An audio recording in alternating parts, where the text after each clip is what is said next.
नमस्ते सभी को, मैं हूँ सृष्टि और आज हम भगवद गीता चैप्टर 6 ध्यान योग के श्लोक 17 को कवर करने वाले हैं। रोज की तरह पहले मैं संस्कृत में श्लोक को पढ़ूंगी, उसकी इंग्लिश ट्रांसलेशन को देखेंगे और मीनिंग को समझेंगे। तो चलिए शुरू करते हैं। युक्तहरा विहरस्या युक्ता चेष्टस्या कर्मसु युक्ता स्वापना भा बोधस्या योगो भवति दुःखा हा। He who is regulated in his habits of eating, sleeping, recreation and work can mitigate all material pains by practicing the yoga system. जिसके अंदर he who is regulated, जो कि regulated है in his habits of, क्या क्या habits है?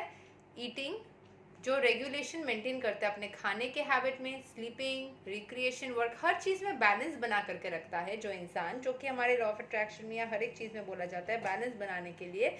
Can mitigate all material pains, उसकी ज़िंदगी में किसी भी चीज़ की समस्या रहती नहीं है क्योंकि हर एक चीज़ बैलेंस्ड होती है। So can mitigate all material pains by practicing the yoga system. योग सिस्टम मतलब भगवान के साथ में कनेक्शन बिठा बिठा के वो अपने मन के हर एक इच्छाओं को पूर्ण कर सकता है। किसी भी समय में, जो मैंने अपने लाइफ से सीखा है, जब भी डेस्परेशन फील हो ना, उस टाइम पे आप ज़्यादा से ज़्यादा भगवान को याद करें। हाँ, मन नहीं करता उस टाइम पे, इतना ज़्यादा तकलीफ होती है, नहीं मन करता, कभी गुस्सा भी आ जाता है, लेकिन उस टाइम पे और कोई उपाय भी तो नहीं है। आपको उस टाइम पे भगवान से ही कनेक्ट बैक करना होगा। यहाँ के एक्सप्लेनेशन को समझ लेते हैं। Extravagance in the matter of eating, sleeping, defending and meeting which are demands of the body can block advancement in the practice of yoga. ज़्यादा खाना पीना, सोना या मीटिंग, सेक्सुअल एक्टिविटीज़, ये सारी चीज़ें हमें भगवान से योग बिठाने में रोक सकता है। ठीक है। So, as far as eating is concerned, it can be regulated only when one is practiced to take and accept प्रसादम। जो ईटिंग हैबिट्स को आप तब भी कंट्रोल कर सकते हैं जब आप प्रसाद से भगवान को चढ़ा के फिर उसको खाते हैं, तो वो एनर्जाइज्ड होती है मंत्रों से, पॉजिटिव वाइब्स से, एनर्जी से, तो फिर वो सैंक्टिफाइड फूड बनता है। आजकल के दिन में तो हमेशा नहीं पॉसिबल होता है, लेकिन एटलीस्ट आप भगवान का नाम लेते लेते हुए खा सकते हैं।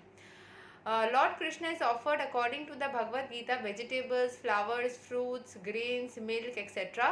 In this way, a person in Krishna consciousness becomes automatically trained not to accept food not meant for human consumption or not in the category of goodness.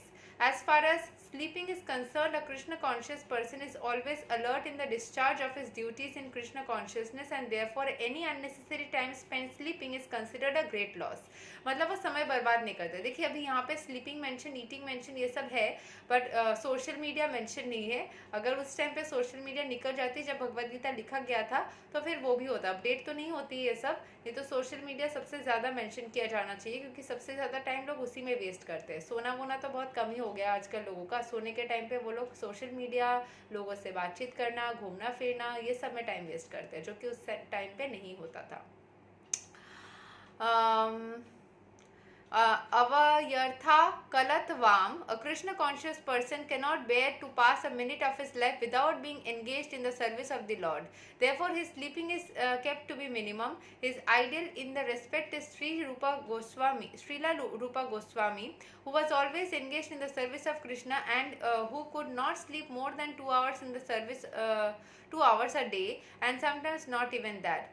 Thakura Haridasa would not even accept prasadam nor even sleep for a moment without finishing his daily routine of chanting with his beads 300,000 names.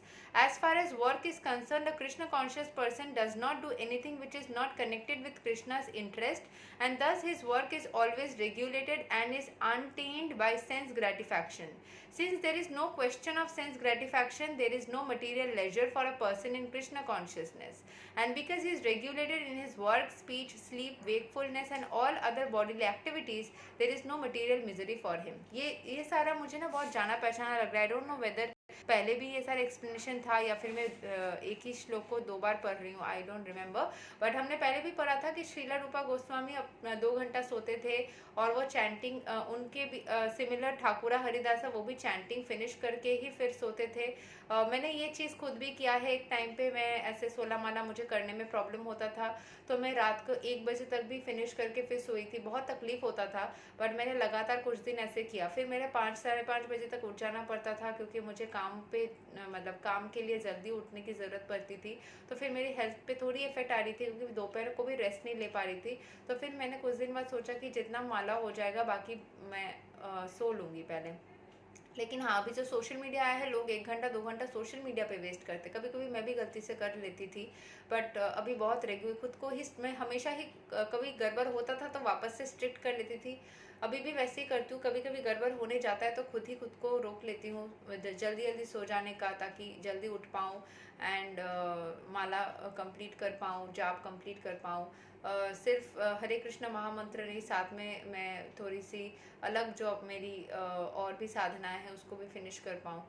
सो अगर नहीं करती हूँ तो फिर, क्योंकि मैं एक ऐसे इन्वायरमेंट में बचपन से रही हूँ, भगवान ने शायद जानबूझ के ही रखा ताकि मैं स्पिरिचुअल बनूँ, तो उसमें मैं अगर चैंटिंग नहीं करती हूँ, स्पिरिचुअलिटी को नहीं करती हूँ, तो मुझे बहुत तकलीफ होता है मानसिक रूप से। बहुत ही नेगेटिव फील होता है, नेगेटिव थॉट्स आते हैं, नेगेटिव सपने, या फिर सैडनेस फील होता है। बहुत ही मतलब कुछ भी अच्छा नहीं लगता। कभी कभी तो कुछ भी विशेष भी पूरे नहीं होते, मतलब कुछ भी जो चाहती हूँ वो नहीं होता है। सो उस नेगेटिविटी से निकलने के लिए, क्योंकि एनवायरनमेंट ऐसे हैं, ऐसे लोग आसपास रहते हैं, ऐसे ही मैं रही हूँ, तो पंख में रहने से पंकज बनने के लिए ईश्वर की साधना करने की ज़रूरत होती है, तभी पंकज बन सकते हैं। सो एक दिन भी मुझे लेट होता है या मिस होता है अगर, तो मुझे आधा दिन जाते ना जाते मुझे वो नेगेटिविटी फील होना स्टार्ट हो जाता है। तो मुझे रेगुलरली करने की ज़रूरत है। वो मेरे लिए एक मेडिसिन जैसा है। जैसे दवाई ना लेने से तबीयत ख़राब होता है, वैसे ही मैं स्पिरिचुअलिटी करती हूँ, मेरा तबीयत मन सब कुछ बिगड़ने लगता है। और मुझे कभी कभी याद नहीं आता मैं क्या हो रहा है, फिर मुझे अगर याद आ जाता है तब मैं कर लेती हूँ, तो तुरंत मुझे बेहतर लगता है। So this energies have some vibration. So हमें हर टाइम करती रहती हूँ, क्योंकि मैं इतना ज़्यादा नेगेटिविटी के अंदर बचपन से रही हूँ ना, उसके अलावा मेरे पास कोई चारा नहीं तो मेरे लिए ज़िंदगी में बचना ही बहुत ही ज़्यादा तकलीफ़ लगता है। सो आप लोग अगर बहुत ज़्यादा नेगेटिविटी में रहते हो ना, तो हरे कृष्ण महामंत्र बोलिए, या हनुमान चालीसा बोलिए, या गणेश भगवान को याद करके कोई भी मंत्र को आप कर सकते हैं। ऐसे करने से ना आपको बहुत ज़्यादा तकलीफ़ से रिलीफ मिलेगी। एक्स्ट्रा काम तो बन ही जाएंगे, जो तकलीफ़ है उसके चलते और भी ज़्यादा अच्छा हो जाएगा। ठीक है।